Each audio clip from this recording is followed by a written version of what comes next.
So hello anime lovers, स्वागत है आपका कॉर्सन में एक्सप्लेन चैनल पे। और आज के इस वीडियो में मैं आपको डॉक्टर स्टोन सीजन 3 एपिसोड 7 को एक्सप्लेन करूंगा, जिसका नाम है ray of despair, ray of hope. पर अगर आपने अभी तक हमारे चैनल को सब्सक्राइब नहीं किया है तो कर लीजिए, ताकि आगे के वीडियोस आपको मिलते रहें। तो बिना किसी देरी के एपिसोड स्टार्ट करते हैं। Let's begin.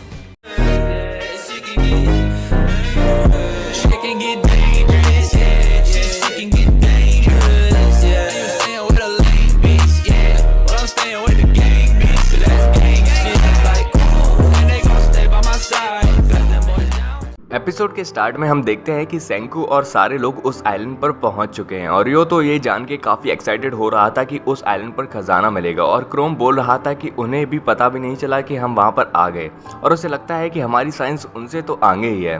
पर कोहाकू को उस पर डाउट होता है। पर यूकियो बताता है कि अगर साइंस आगे नहीं होती हमारी तो उसे भी पता चल जाता, क्योंकि उनके पास भी रडार होती और वो हमारे आने का पता लगा चुके होते, जबकि ऐसा नहीं हुआ। और सेंकू बोलता है कि साइंस हमारी आखिरी एडवांटेज है उनके कंपेयर में। पर विलेज का लीडर को सोनार समझ नहीं आती कि वो कैसे काम करती है, तो उसे लगता है कि कहीं हमारी सिर्फ किसी चीज़ से टकरा ना जाए। और सेंकू हंसता है। कासेकी बोलता है कि वैसे तुम्हें उसे थैंक्स बोलना चाहिए जिसने ये सोनार बनाई है, और वो मैं ही हूँ। फिर तभी रियोशी सबको ऑर्डर देता है कि सब अपनी जगह पर जाओ, क्योंकि हम ये सिर्फ पहाड़ों के पीछे बारिश रुकने से पहले इसे पार्क करने वाले हैं। और फिर मेरे पास तुम्हारे लिए एक गिफ्ट है। और वो लोग एक्साइटेड होते हैं। तभी यूकियो को सोनार के कुछ सिग्नल मिलने लगते हैं, जिसे देख के वो शॉक होता है। फिर अगले सीन में वो लोग पहाड़ों के पीछे अपनी शिप पार कर चुके थे और बारिश भी रुक चुकी थी, वो भी टाइम पे। और उन लोगों की मेहनत को देख कर रियोशी उन्हें एज अ गिफ्ट में 10,000 ड्रैगो गिफ्ट करता है, और वो लोग खुश हो जाते हैं। फिर तभी सेंकू आके बोलता है कि हमारे पास इन सब्जियों के लिए टाइम नहीं है, और जल्दी से रेकॉन टीम को तैयार करो, क्योंकि भूलो मत हम यहाँ पर रिवाइवल फ्लूइड को बनाने के लिए प्लेटिनम ढूंढने आए हैं। और ये सुन के मैग्मा और यो एक्साइटेड होकर भागते हैं कि मैं उस खजाने को ढूंढ लूंगा। और मैग्मा बोलता है कि मैं उस आइलैंड के सारे लोगों को मार दूंगा, पर निकी उन्हें रोक लेती है। फिर सेंकू अपनी बात कंप्लीट करते हुए बोलता है कि अगर हम डायरेक्ट वहां पर जाएं और हमें अगर डायरेक्ट खजाना मिल जाए तो अच्छा रहेगा, नहीं तो फिर हम आइलैंड के लोगों की हेल्प लेनी पड़ेगी। तभी रियोशी बोलता है कि हम जंग लड़ने तो जा नहीं रहे हैं, तो हमें सिर्फ 4 लोगों की रेकॉन टीम की ज़रूरत है। और तभी रेकॉन टीम का नाम सुन के सुइका, जो कि उसी शिप पर छुपी हुई होती है, वो भाग के बाहर आती है। पर रियोशी किसी के बिना देखे ही उसे एक डब्बे में बंद करके उसके ऊपर बैठ जाता है और बोलता है कि रेकॉन टीम में होगा पहला नंबर सेंकू का, क्योंकि वही जानता है कि प्लेटिनम कैसा दिखता है। सेकंड नंबर सोयो, जो कि इकलौता क्लू है उस आइलैंड का। तीसरा कोहाकू, डिफेंस और विजन के लिए। और चौथा गैन, अगर उस आइलैंड को अपनी बातों में समझाना हो या फिर फंसाना हो उसके लिए। और वो लोग मोटर बोट पर जाते हैं। फिर वो लोग उस आइलैंड पर पहुंच चुके थे। कोहाकू बोलती है कि हम यूकियो को क्यों नहीं लाए अपने साथ, उसके सुनने की शक्ति काफी तेज है, वो हमारी हेल्प कर सकता था। पर गैन बोलता है कि उसे कुछ काम है, क्योंकि उसे पानी के नीचे किसी के होने के सिग्नल मिले हैं, तो वो रुक गया है। फिर हम रियोशी को देखते हैं, जो कि सुइका को बाहर निकालता है, और सब लोग उसे देख के शॉक थे। और क्रोम बोलता है कि तभी इसीलिए तुम फेयरवेल में लास्ट टाइम वहां पे देख नहीं रही थी। सुइका बोलती है कि मैं भी रेकॉन टीम का हिस्सा बनना चाहती थी, और मैं भी किसी काम आना चाहती थी, तो इसलिए मैं यहाँ पर छुप कर आई। पर रियोशी चिल्लाता है कि हम फालतू लोगों को यहाँ पर नहीं ला सकते, और तुम्हें मैं वापस भेज दूंगा, और हम कोई रिस्क नहीं ले सकते, और तब तक तुम यहाँ पर रुको। और तभी फ्रैंकोइस सुइका के कान में कहती है कि उसकी बातों का बुरा मत मानना, वो तो बस ये चाहता है कि इस खतरनाक आइलैंड के मिशन पर एक बच्चे की जान को खतरे में न डाले। और तभी रियोशी फ्रैंकोइस से बोलता है कि तुम इन सब में मत पड़ो। पर तभी ताइजू आता है और सुइका से बोलता है कि हम और भी काम में आ सकते हैं, जैसे कि इस शिप को साफ करना। बारिश की वजह से ये शिप काफ़ी गंदी हो चुकी है, तो वो हम साफ कर सकते हैं। और ये सुन के वो दोनों खुश होते हैं। पर गिन्नो को बिल्कुल भी मज़ा नहीं आता ये सुन के। फिर शिप साफ करते हुए यूकियो अनाउंसमेंट करता है कि कोई है जो पानी के अंदर जाके उस चीज़ को ढूंढ सके। और ये सुनते ही गिन्नो पानी में छलांग मार देता है, और यो बोलता है कि मैं ये करने वाला था। पर गिन्नो पानी में जा चुका था और सोचता है कि ये ज़्यादा आसान और मज़ेदार काम है उस शिप को साफ करने से। और तभी वो ये देख के शौक था कि पानी के अंदर बहुत से पेट्रीफाइड स्टैचूज़ हैं, और वो ये बात सबको बताता है। यूकियो ये जान के शौक था, पर यो बोलता है कि इसमें चौंकने वाली बात क्या है, हमने पहले भी स्टैचूज़ देखे हैं। पर यूकियो बोलता है कि ये क्रोनोलॉजिकल ऑर्डर में फिट नहीं बैठता, क्योंकि ज़रा सोचो, पेट्रिफिकेशन बहुत सालों पहले हुआ था जब इस आइलैंड पर कोई नहीं था, और सेंकू के डैड और उनकी टीम काफ़ी टाइम बाद आई, और इस आइलैंड पर फिर आगे और इंसान आए। तो ज़रा सोचो, जो पानी में स्टैचूज़ हैं वो इंसान पुराने नहीं बल्कि अभी फ़िलहाल में पेट्रीफाइड किए गए हैं। फिर तभी यूकियो और रियोशी को उस आइलैंड पर कुछ चमकता हुआ दिखता है। ऐसा लग रहा था कि शायद कोई उसे वहां से देख रहा है। फिर सीन हमारा कोहाकू पर चेंज होता है, जो कि बोलती है कि उसने शिप पर कुछ साइन होता हुआ देखा था। पता नहीं क्या था, शायद वो इमेजिनेशन हो सकती है उसकी। फिर वो लोग शिप पर कांटेक्ट करने की कोशिश करते हैं, पर सिग्नल शायद बहुत वीक था। तो गैन सेंकू और कोहाकू से आगे जाने के लिए बोलता है और वो खुद और सोयोज किसी ऊंचाई वाली जगह पर जाकर उन्हें कांटेक्ट करने की सोचते हैं। फिर वो लोग ऊंची जगह पर पहुंच चुके थे और कांटेक्ट कर रहे थे, पर कोई फ़ोन नहीं उठा रहा था। तभी फिर सोयोज दूरबीन से उन्हें देखने की कोशिश करता है, पर वो देख के शॉक होता है और चिल्लाने लगता है। और तभी गैन दूरबीन से शिप पर देखता है और डर जाता है, क्योंकि शिप पर सारे लोग रियोशी, क्रोम, कासेकी सबके सब पत्थर में बन चुके थे। और गैन देख के चिल्लाने लगता है। पर फिर हम सुइका को देखते हैं, जो कि बच गई थी और सोचती है कि पता नहीं क्या हुआ, बस ये याद है कि रियोशी ने मुझे किक किया था, जिससे मैं दूर जा गिरी और फिर सब लोग पत्थर के बन गए, लेकिन मैं बच गई। फिर हम कोहाकू और सेंकू को भागते हुए देखते हैं। सेंकू बोलता है कि हम भाग क्यों रहे हैं। कोहाकू बोलती है क्योंकि मुझे एक क्लू मिला है, जो कि सी सेल्स थे, जो कि कोई जानबूझ के छोड़ रहा था। और सेंकू ये जान के खुश होता है कि कोई इस आइलैंड का ही है। पर तभी वहाँ पर गैन और सोए चिल्लाते हुए आते हैं और सारी बात बताते हैं, और ये सब सुन के वो लोग शॉक थे और टेंशन में भी। पर तभी गैन बोलता है कि चलो अब हमें शांति से सोचने की ज़रूरत है। पर कोहाकू उसे बचाने के लिए भागने लगती है, पर गैन ये बात जानता था, तो उसने पहले ही कोहाकू का पैर अपने पैर से बांध लिया था, जिससे कि वो भागे ना। और कोहाकू उस पर चिल्लाती है कि ये क्या किया है तुमने। और गैन बोलता है कि ज़रा सोचो, तुम अभी बचाने जाओगे और हम बस 4 ही बचे हैं। अगर हमारा दुश्मन वहाँ पर अभी हुआ तो हम भी पत्थर के बन जाएंगे और सब खत्म हो जाएगा, गेम ओवर। और तभी सोयोज ये जान के शॉक होता है कि उसने कब उसका पैर बांध लिया। और सेंको हंसते हुए बोलता है कि वो एक आर्टिस्ट मैजिशियन है, तो ये उसके लिए छोटी मोटी ट्रिक्स हैं।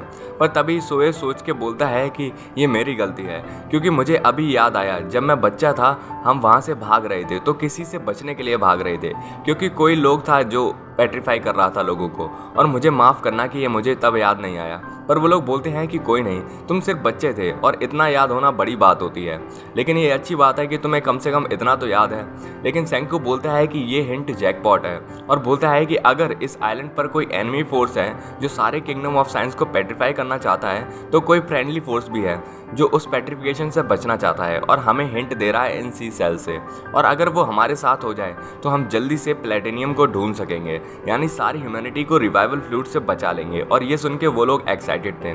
फिर तभी सेंकू उन सी सेल्स को देख के बोलता है, और जो भी यहाँ पर जो सी सेल छोड़ के गया है उसे ज़्यादा देर नहीं हुई है यहाँ से जाने में, क्योंकि ज़्यादा से ज़्यादा आधा घंटा हुआ होगा। और ये सुन के वो लोग पूछते हैं कि तुम्हें टाइम का कैसे पता चला। और सेंकू बोलता है कि इस ग्रीन बग फ्लाई को ज़रा देखो, इनके पास एक बहुत बढ़िया एबिलिटी होती है कि ये मरी हुई चीज़ों को 16 किलोमीटर दूर से भी ढूंढ लेती हैं।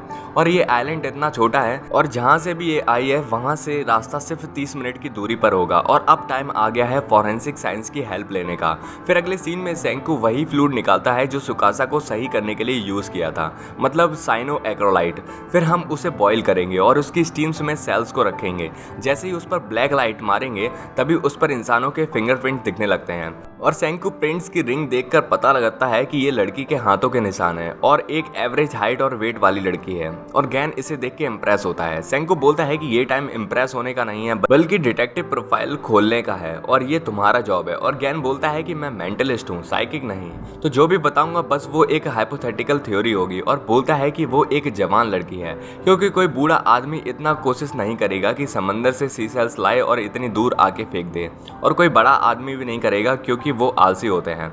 तो बचा एक जवान, और वो अगर एक एवरेज हाइट की है यानी 160 सेंटीमीटर की है तो उसका सर यहाँ तक आता होगा, और तभी उसे एक बाल मिलता है। फिर सेंकू और वो लोग और भी चीज़ें ढूंढते हैं। फिर सेंकू बोलता है कि इतना काफ़ी है, हम अब सेंट्रीफ्यूग करेंगे। पर गैन बोलता है कि हमारे पास वो तो है नहीं, और सेंकू कोहाकू की तरफ दिखता है। असल में सेंट्रीफ्यूग ऐसी प्रोसेस होती है जिसमें चीज़ों को हाई स्पीड पर घुमाया जाता है, जिससे उनके पार्टिकल माइक्रोस्कोपिक लेवल पर टूट जाते हैं और हम फिर उनके माइक्रोस्कोप से देख सकते हैं और पता लगा सकते हैं। और सेंकू बोलता है कि इसमें लिली पॉलिन्स हैं जो कि समंदर के पास नहीं होते, यानी जो भी है वो जंगल के ऊपर से आया है और पहाड़ों की तरफ है। और कोहाकू उन दोनों की तरफ देखते हुए बोलती है कि तुम लोग बहुत बढ़िया हो इस काम में। फिर कोहाकू बोलती है कि अब यहाँ से मेरा काम स्टार्ट होता है, मैं बहुत स्पीड से भागते हुए देख सकती हूँ और पता लगा सकती हूँ कि वो कौन है। फिर वो लोग भागते हुए कोहाकू का पीछा कर रहे थे और तभी कोहाकू को कुछ दिखता है और वो लोग एक लड़की को देखते हैं और वो सोचती है कि क्या ये हमारी दोस्त है या फिर दुश्मन। और गैन सोचता है कि हो सकता है कि ये उनमें से हो जिसने शिप के लोगों को पेट्रीफाई कर दिया, और सोए सोचता है कि अगर कुछ याद आना हो तो अभी याद आ जाओ। सेंकू हंसते हुए बोलता है कि कुछ भी हो पर हमें उससे बात करनी होगी, क्योंकि वही हमारी आखिरी ऑप्शन है जिससे ये पूरी ह्यूमैनिटी बच पाएगी। फिर तभी वो लोग झाड़ियों में छुपके उसे देखते हैं और सोचते हैं कि अगर ये साथ हो जाए हमारे तो हमारा काम हो जाएगा।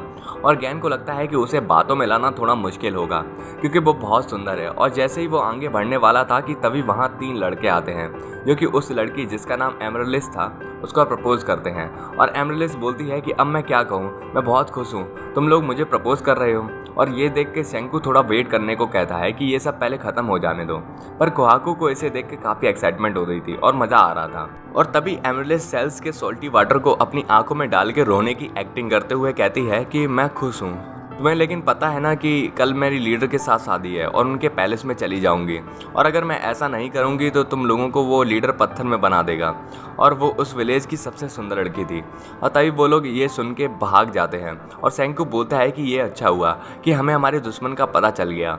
और गैन बोलता है कि हमें उससे बात करनी होगी और एक अच्छा इंप्रेशन डालना होगा, तो हमें अपना इंट्रोडक्शन सही से देना होगा। पर सेंकू तो तब तक मुंह उठा के डायरेक्ट पहुंच जाता है और बोलता है कि ट्रेजर कहाँ पे है। और उसे देख के एमरलिस सोचने लगती है कि ये लोग कौन है, ये आइलैंड के तो नहीं है। और बोलती है कि आप यहाँ पर पैलेस से आए हैं क्या, जो मुझे यहाँ पर लेने वाले थे, पर वो तो आप लोग कल आने वाले थे ना।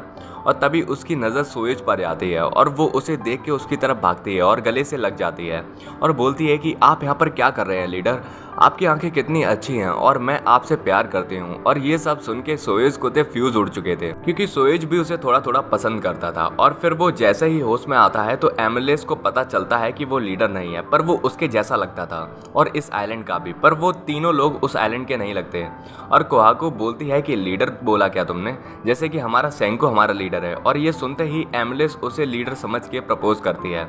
पर जैसे ही सेंको की तारीफ करने वाली होती है कि आपकी आंखें कितनी अच्छी हैं, पर वो सही से बोल नहीं पाती क्योंकि उसकी आंखों में तो डरावनापन था। और बोलती हैं कि आप तो दयालु हैं पर लग नहीं रहे हैं, और लेकिन इंटेलिजेंट हैं आप और आपसे मैं प्यार करती हूँ।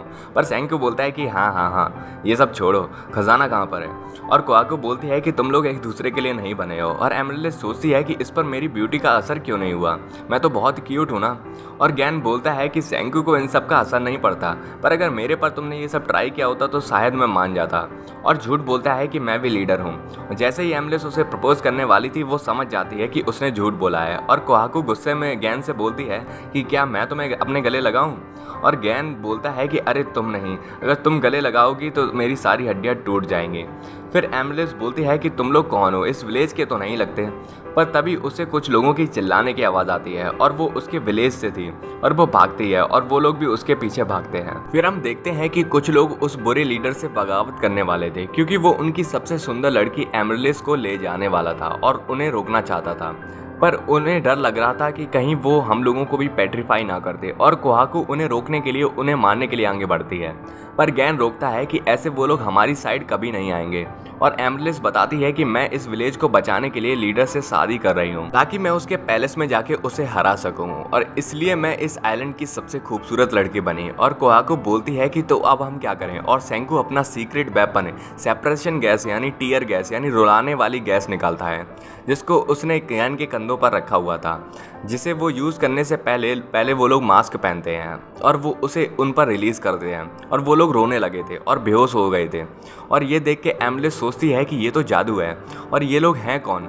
और उसे तभी कोहाकू की एक बात याद आती है जिसमें वो कह रही थी कि हमें उन लोगों को वापस बचाना होगा। और ये सुन के एमरलिस को भरोसा था कि वो लोग उसकी तरफ हैं और अब वो उस लीडर को हरा पाएगी। और उसे पेट्रिफिकेशन बीम का राज भी पता था। और यहीं पर ये एपिसोड खत्म होता है।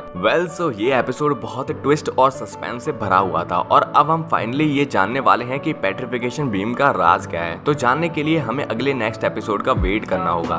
तो आपको कैसा लगा ये एपिसोड हमें कमेंट करिए और तब तक के लिए बाय बाय, सायोनारा एंड अरिगातो फॉर वॉचिंग।